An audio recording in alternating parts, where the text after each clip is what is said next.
Surat terbuka buat PSSI nih, tolong lu denger ini sampai selesai. Lu kan bilang katanya minggu ini bakal umumin pelatih baru kan? Dan gue yakin orangnya bukan Tayong. Tapi menurut gue, lebih baik kalian turunkan ego kalian dan bawa pulang kembali Sintayong untuk melatih di timnas Indonesia. Nih PSSI tolong kupingnya dipasang Apa aja keuntungan kita kalau misalnya Sintayong tetap jadi pelatih timnas Indonesia? Mari kita bahas, boy. I don't ever slow up, no I don't take shit. I got no love for the fakeness. If you wanna play tough and wanna hate this, I'll always show up. Ketika krisis tidak selalu dijawab dengan kebisingan. Di Asia Tenggara hari ini, sepak bola tidak hanya soal skor dan trofi. Ia sudah berubah menjadi cermin bagaimana sebuah federasi menghadapi tekanan, krisis, dan masa depan. Ada yang memilih ribut, ada yang memilih diam. Tapi diam yang satu ini bukan diam kosong, bukan pula menutup mata dan telinga. Ini diam sambil bekerja. Dan di titik inilah perbedaan paling nyata mulai terlihat. Satu federasi terlihat sibuk berlari ke sana kemari, mengejar dokumen, mengejar klarifikasi, mengejar pembenaran. Setiap hari selalu ada pernyataan baru, bantahan baru, dan alasan baru. Seolah krisis bisa dikalahkan dengan kata-kata. Sementara di sisi lain, ada federasi yang justru menurunkan volume, menahan diri dari sorotan kamera, dan memilih bekerja di balik layar. Tidak semuanya rapi, tidak semua komunikasinya sempurna, tapi arahnya jelas, menyelesaikan masalah, bukan memperpanjang drama. Dalam sepak bola modern, yang paling berbahaya bukanlah mereka yang paling ribut, melainkan mereka yang paling siap. Karena kebisingan seringkali hanya menutupi kepanikan, sedangkan kesiapan lahir dari perencanaan yang matang dan keberanian mengambil keputusan tidak populer. Malaysia dan kenyataan pahit bernama FIFA. Setelah beberapa waktu tanpa perkembangan signifikan, FIFA akhirnya kembali mengeluarkan pernyataan resmi yang membuat sepak bola Malaysia kembali terguncang. Federasi Sepak Bola Malaysia, FAM, secara resmi menerima sanksi lanjutan dari Komite Disiplin FIFA terkait kasus pemain yang tidak memenuhi syarat. 3 pertandingan internasional kategori Tier 1 melawan KPVRD, Singapura, dan Palestina dinyatakan kalah walkover dengan skor 0-3. Tak hanya itu, FAM juga dikenai sanksi administratif sebesar 10.000 Swiss franc atau sekitar 210 juta rupiah. Keputusan ini otomatis menghapus seluruh hasil positif yang sebelumnya sempat dicatat Malaysia, hasil imbang melawan KPVRD, kemenangan atas Singapura, dan kemenangan atas Palestina.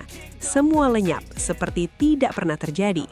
Dalam pernyataan resminya, FAM mengakui keputusan tersebut dan menyatakan menerima hukuman dari FIFA. Komite Disiplin FIFA yang dipimpin oleh Wakil Ketua George Palasiro menyatakan bahwa FAM melanggar pasal 19 Kode Disiplin FIFA edisi 2025, yakni menurunkan pemain yang tidak memenuhi syarat dalam pertandingan internasional resmi. Masalahnya, ini bukan sanksi pertama. Sebelumnya, FAM sudah lebih dulu dihantam denda besar senilai 350.000 Swiss franc atau sekitar 7,3 miliar rupiah. 7 pemain yang terlibat juga dijatuhi larangan bermain selama 12 bulan, serta denda pribadi masing-masing 4.000 Swiss franc. Kini dampaknya semakin terasa. Hasil pertandingan dibatalkan, skor dibalik, dan yang paling menyakitkan, ranking FIFA Malaysia terjun bebas karena poin kemenangan mereka dicoret. Tekanan datang dari semua arah, dari FIFA, dari media internasional, dan tentu saja dari publik Malaysia sendiri yang mulai mempertanyakan tata kelola federasi. FAM memang menyatakan akan mengajukan banding ke CAS, tapi banding tidak serta-merta menghapus risiko. Kasus ini belum selesai. Efek dominonya bisa melebar ke kompetisi lain di bawah naungan AFC. Bahkan muncul skenario ekstrim. Malaysia terancam dicoret dari turnamen regional seperti Asian Cup mendatang. Di titik ini, masalahnya bukan lagi soal menang atau kalah. Ini soal kredibilitas. Indonesia memilih jalan berbeda. Di saat satu tetangga sedang panas dan sibuk memadamkan api krisis, Indonesia justru melangkah dengan pendekatan yang kontras. Tanpa konferensi pers berlebihan, tanpa drama panjang, PSSI secara resmi mengkonfirmasi bahwa proses pencarian pelatih timnas Indonesia telah mengerucut ke 2 nama. Pernyataan ini disampaikan langsung oleh Ketua Badan Tim Nasional PSSI, Sumarji.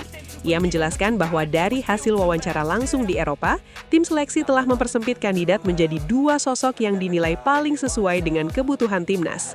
Awalnya ada 5 pelatih yang diundang, 4 datang dan mengikuti proses wawancara. Dari sana, nama-nama tersebut kembali disaring hingga tersisa 2 kandidat utama. Menariknya, PSSI tidak memilih terburu-buru mengumumkan identitas mereka ke publik. Keputusan final akan dibawa ke rapat Exco PSSI yang dijadwalkan setelah agenda SEA Games 2025 selesai. PSSI ingin memastikan bahwa keputusan ini diambil di level organisasi tertinggi, bukan berdasarkan tekanan publik atau desakan media sosial. Ini mungkin terdengar lambat bagi sebagian orang, tapi justru disinilah terlihat perubahan pendekatan. PSSI tidak lagi ingin reaktif, mereka ingin presisi. Belajar dari luka lama. Salah satu pernyataan paling jujur datang dari anggota Exco PSSI, Andri Erawan. Tanpa basa-basi, ia mengatakan bahwa PSSI tidak lagi ingin membeli kucing dalam karung. Kalimat sederhana itu tapi maknanya dalam.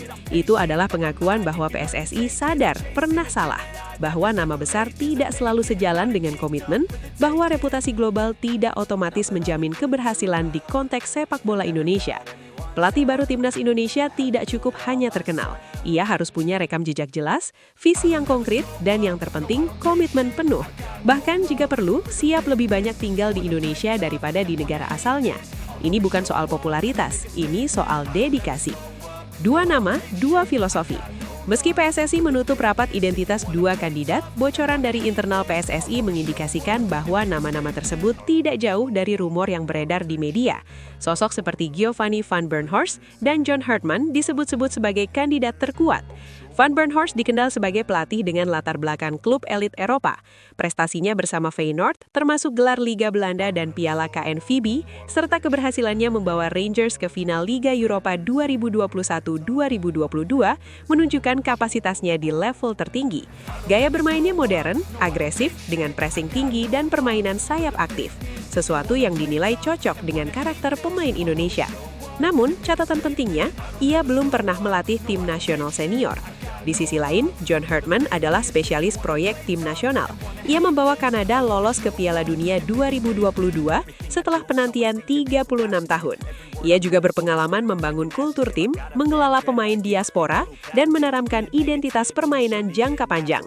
Fleksibilitas taktik dan kekuatan organisasi tim menjadi ciri khasnya. 2 nama, 2 pendekatan.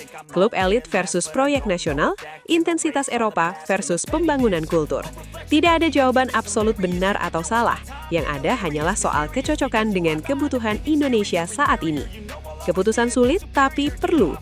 Di tengah proses pencarian pelatih, PSSI juga mengambil keputusan besar lainnya. Kerjasama dengan Indra Syafri sebagai pelatih Timnas U23 resmi diakhiri setelah hasil SEA Games 2025 yang tidak sesuai target. Keputusan ini disampaikan langsung oleh Soemarji dalam konferensi pers. Tak berhenti di situ, Soemarji juga menyatakan mundur dari jabatannya sebagai manajer Timnas Indonesia, baik senior maupun kelompok umur. Sebuah keputusan yang mencengangkan dan bagi banyak orang menyisakan rasa kehilangan. Terlepas dari kritik yang ada, Soemarji adalah figur yang paling memahami dinamika internal Timnas. Mundurnya ia bukan sekedar formalitas, melainkan bentuk tanggung jawab moral.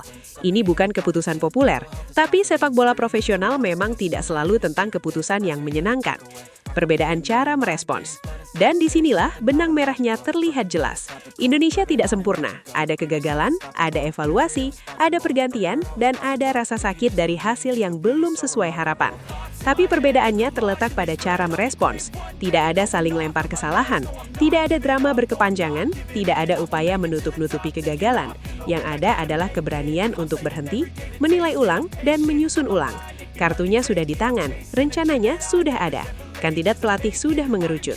Sekarang Indonesia tidak perlu tergesa-gesa, karena dalam situasi seperti ini, yang paling menentukan bukan siapa yang paling cepat, melainkan siapa yang paling tepat memilih waktunya. Dan untuk Timnas Indonesia, waktu itulah yang kini sedang berbicara.